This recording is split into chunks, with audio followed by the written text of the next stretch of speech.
Welcome back ناظرین. Programme کے آخری حصے میں ہم ایک افسوسناک واقعے کا ذکر کریں گے. کراچی میں کچھ دن پہلے اتوار کی رات کو یہ واقعہ پیش آیا جب ایک 3 سالہ جو بچہ تھا وہ اپنے گھر والوں کے ساتھ بازار میں تھا اور ایک جو کھلا مین ہول تھا اس میں گر گیا. گھنٹوں اس کی تلاش ہوئی اور اس کے بعد اس کی جو لاش تھی وہ 14 گھنٹے کے بعد نالے سے ملی. بہت تنقید ہوئی ہے اس واقعے پہ. ایک دم جو رد عمل آیا لوگوں کا، میڈیا کا، خاص طور پہ پاکستان پیپلز پارٹی اور مرتضی وہاب صاحب جو میئر ہیں کراچی پہ، ان پہ بہت تنقید ہوئی. اور جو جواب آیا مرتضی وہاب صاحب کی طرف سے وہ بھی کوئی جانا پہچانا ہی ہے. مصطفیٰ کمال صاحب ہوں یا ان سے پہلے ہوں، جب بھی کوئی واقعہ کراچی میں سیوک ایشوز کے حوالے سے ہوتا ہے تو جو بھی انچارج ہوتا ہے ان کا جواب جو ہوتا ہے وہ ہمیں یہ بتاتا ہے کہ وہاں اتھارٹی اور رسپانسبلٹی کتنی ڈیوائیڈڈ ہے. مرتضی وہاب صاحب نے بھی کچھ ایسا ہی جواب دیا. انہوں نے کہا برساتی نالے پر ٹاؤن اور کے ایم سی دونوں ہی کام کرتے ہیں. پھر انہوں نے ہمیں یہ بتایا کہ علاقے کا جو ٹاؤن چیئرمین ہے وہ جماعت اسلامی کا ہے. انہوں نے کہا کہ اگر میں یہ کہوں گا کہ ذمہ داری جماعت اسلامی کی ہے تو لوگ ناراض ہوں گے. کمیٹیز بھی اس پہ بٹھائی ہیں، انکوائریز بھی ہوئی ہیں، مگر نہ تو یہ مسئلہ نیا ہے اور نہ جو سیوک ہم کہہ سکتے ہیں سچویشن ہے شہر کی یا جو ڈیولپمنٹ کے ایشوز ہیں شہر کے، وہ کوئی پہلی دفعہ ہم یہ اس طرح کا واقعہ دیکھ رہے ہیں نہ آخری دفعہ دیکھیں گے. اس پہ بات کرنے کے لیے آج ہمارے ساتھ موجود ہیں زرار کھورو، ہمارے کالیگ ہیں، اینکر پرسن ہیں، ذرا ہٹ کے پروگرام ہوسٹ کرتے ہیں. ویلکم ٹو دی شو زرار صاحب. زرار صاحب، جیسے میں نے کہا کہ بہت سب غمزدہ بھی ہیں، بہت افسوسناک واقعہ ہے، مگر کراچی شہر کی جہاں ہم بات کرتے ہیں تو شاید یہ پہلا واقعہ نہیں ہے. کبھی ڈمپر کی وجہ سے، کبھی روڈ کی کنڈیشن کی وجہ سے، کبھی جو ہے پیٹی تھیفٹ، لوگوں کی زندگی جو ہے وہ بہت سستی پڑ جاتی ہے کراچی میں. جی ایسا ہی ہے، ایسا ہی ہے. اور یہاں پر جب بھی کبھی اس قسم کا سانحہ ہوتا ہے، جیسے آپ نے درست فرمایا، نہ کوئی پہلی بار ہوا ہے اور یقیناً نہ ہی یہ آخری بار ہے. ابھی اگلے 24 گھنٹے یا شاید زیادہ سے زیادہ 48 گھنٹے تک اس پر بات ہوگی، پھر کوئی اور خبر آ جائے گی اور ہم آگے بڑھ جائیں گے اگلے سانحے تک. یہاں پر ذمہ دار سب ہیں، ذمہ داری کسی کی نہیں ہے. یہ ایک بہت ہی ایک خوبصورت نظام بنایا ہوا ہے یہاں ہم نے کراچی شہر میں کہ کچھ بھی ہو جائے آپ بڑے تواتر سے کہہ سکتے ہیں کہ جی یہ تو میری ڈپارٹمنٹ ہی نہیں ہے. اچھا، یہ جو کچرا یہاں پڑا ہوا ہے اس کو اٹھانے کی ذمہ داری کسی اور محکمے کی ہے، یہ جو وہاں گٹر ابل رہے ہیں یہ تو کسی اور محکمے کا ہے. مطلب کہ یہاں پر جو نظام ہے اس کو اگر میں سادے الفاظ میں بیان کرنے کی کوشش کروں تو ہے ٹوپی گھمانا.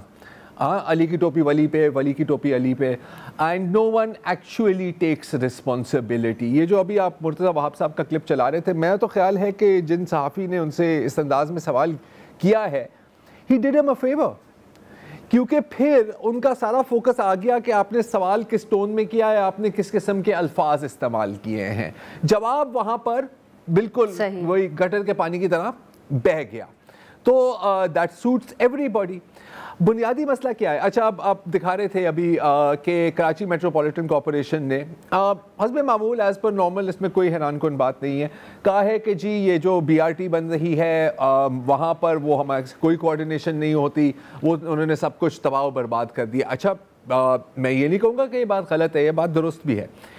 اس کے ساتھ ساتھ انہوں نے کہا کہ جو چیز صاحب ڈپارٹمنٹل سٹور ہے انہوں نے انکروچمنٹ کی تھی اور یہ اس کی غلطی ہے. ٹھیک ہے، مان لیا، ٹھیک ہے. یہ تو ایک مین ہول کی بات ہو رہی ہے نا، باقی جو ہزاروں ہیں جن کے کور نہیں ہیں، کتنے ڈپارٹمنٹ سٹورز ہیں جن پر آپ الزام ڈال سکتے ہیں، کتنی مین ہولز اور کتنے روڈوں کا الزام آپ بی آر ٹی پہ ڈال سکتے ہیں. بنیادی سوال یہ ہے کہ غلطی اگر انکروچمنٹ کی ہے ڈپارٹمنٹ سٹور نے یا اگر بی آر ٹی نے تباہی کی ہے تو ان کو پوچھنے والا کون ہے، ان کو روکنے والا کون ہے.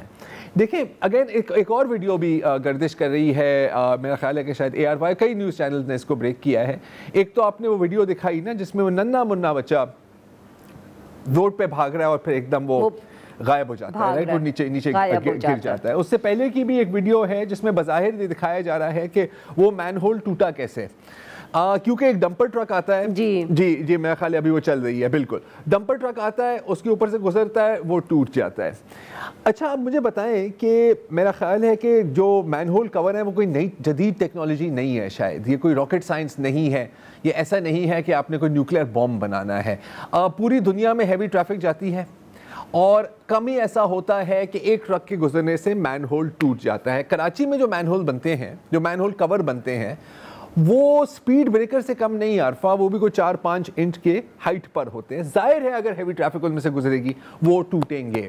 ابھی مرتضی وہاب صاحب ہمیں بتاتے ہیں کہ 50, 60, 70, اب مجھے ایگزیکٹلی نمبر یاد نہیں, ہم نے اتنے بانٹے ہیں. کیا یہ سوال پوچھا جا سکتا ہے کہ وہ کہاں لگے ہیں؟ اگر لگے ہیں تو کیا ابھی تک وہاں پر لگے ہوئے ہیں؟ کون ان چیزوں کو مانیٹر کر رہا ہے؟ اور دیکھیں اب تو اگین وی آر اگین بڑا کلیشیڈ ہے, but you are in the information age. آپ کے پاس یہ ساری چیزیں فنگر ٹپس پر, آن لائن پر, گوگل میپس, GIS ٹیگنگ کے ساتھ موجود ہونی چاہیے, لیکن ایسا ہوتا نہیں ہے. دوسری بات اگین جو آپ نے کہا نا کراچی کی, میں خیال شاید آپ یہ بھی کہہ رہی تھی, کراچی کی جو فریکچرڈ گورننس ہے نا, اگین جو گورن کرتے ہیں کراچی کو, ان کو یہ سوٹ کرتی ہے کیونکہ if nothing is your department then nothing is your responsibility. آپ سمجھ رہی ہیں نا میری بات؟ بالکل. اچھا ضرورت کس چیز کی ہے؟ اتنا بڑا شہر ہے, آپ کو ایک سپرا باڈی چاہیے ان ساری چیزوں کے اوپر جو ان سب کو کوآرڈینیٹ کرے. اب میں یہ بات کہہ رہا ہوں یار اگین یہ کوئی نیوز فلیش نہیں ہے, یہ کوئی راکٹ سائنس نہیں ہے, یہ بڑی زرار صاحب یہی تو میئر کا کام نہیں ہے سر, ہونا چاہیے نا میئر کا کام. اگین میں وہاں پہ بھی آ رہا ہوں. تو ہیئرز دا تھنگ, اچھا یہ جو باڈی ہے یہ ایگزسٹ کرتی ہے, کہ آپ کو پتہ ہے 1995 میں, ابھی کل ہی ہم فہیم زمان صاحب سے بات کر رہے تھے, انہوں نے مجھے بتایا, مجھے نہیں پتا تھا, کیونکہ آپ شہر کو دیکھیں تو ایسا تو کچھ نہیں ہے نا کہ کوئی نہیں اس نظام کو چلا رہا نا. لیکن ایک باڈی بنی تھی شہید محترمہ بے نظیر بھٹو کے دور میں through a prime ministerial directive, اور اس کا نام تھا public services coordination board. Chief secretary ان کے کنوینر تھے, اور ان کا کام تھا کہ یار یہ جو مختلف محکمے ہیں ان کو ساتھ بلاؤ, بٹھاؤ اور ایک حل نکالو, اور کئی مسئلے مسائل کا حل بھی نکالا. مائی کولاچی پھنسا ہوا تھا 2 سالوں تک, 2 گھنٹے کی میٹنگ میں وہ مسئلہ ریزالو ہو گیا. تو ایسا نہیں ہے کہ ان سوالات کے جواب نہیں ہیں, ایسا نہیں ہے کہ ان مسئلوں کے حل نہیں ہیں. The tragedy is that the answers exist and the solution exists, but there is no will to get anything done. کیوں؟ اس سوال کا جواب میرے پاس بہت بہت شکریہ زرار صاحب, آپ نے ہمارے لیے نکالا. ناظرین آج کے لیے بس اتنا ہی. We'll be back tomorrow at the same time.